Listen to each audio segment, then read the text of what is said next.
I call the member for Shellharbour. Thank you, Speaker. Speaker, over the past few years I've met with numerous survivors of domestic and sexual violence about how hard they have found the current complaint system, and particularly within my electorate of Shellharbour. The stories that I've heard over the years are both numerous and tragic.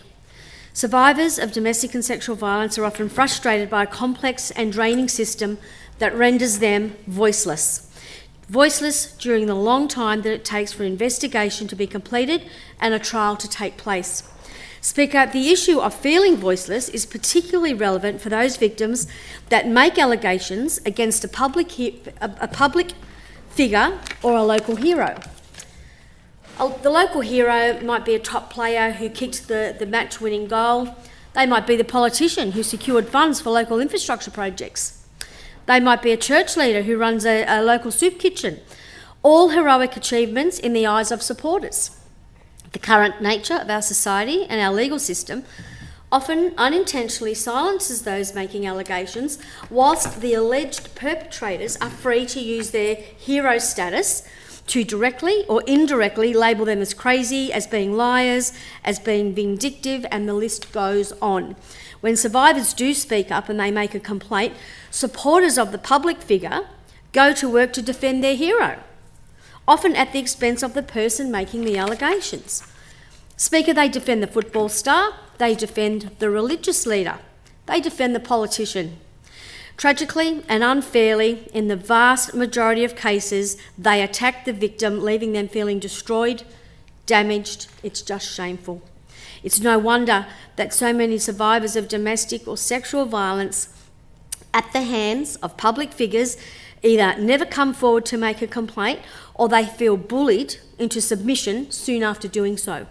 Speaker, I am fully supportive of our long-held legal principles of the presumption of innocence to allow fairness for the accused.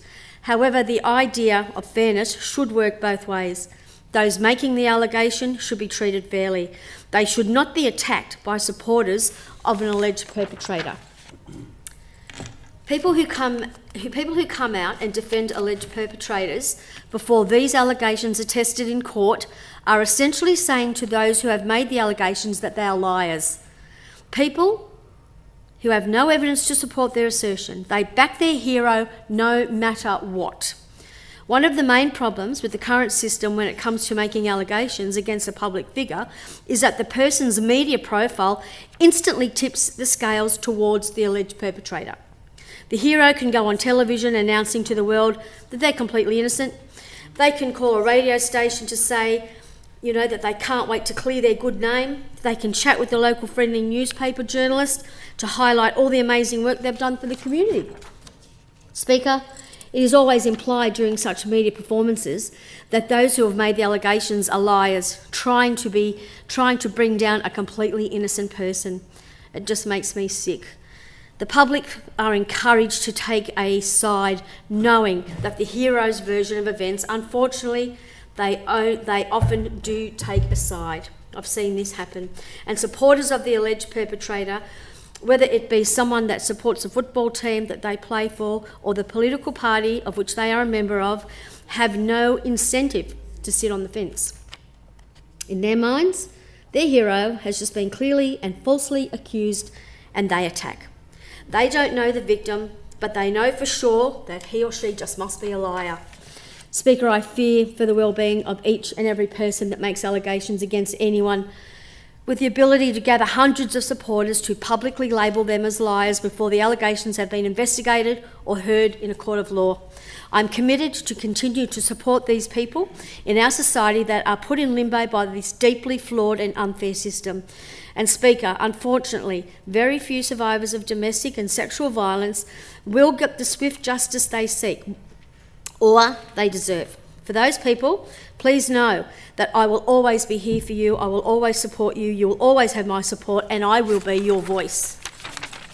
Well, I thank the member for Shellharbour. I call the member for Campbelltown in response. I would like to commend my good friend and the member for Shellharbour, who I know this is an issue that she is very passionate about and has led since she has been in this parliament. There has been no more passionate member and friend as I've seen, pursue this matter as long back as I entered this place in 2015. And why has she done that, Mr. Speaker?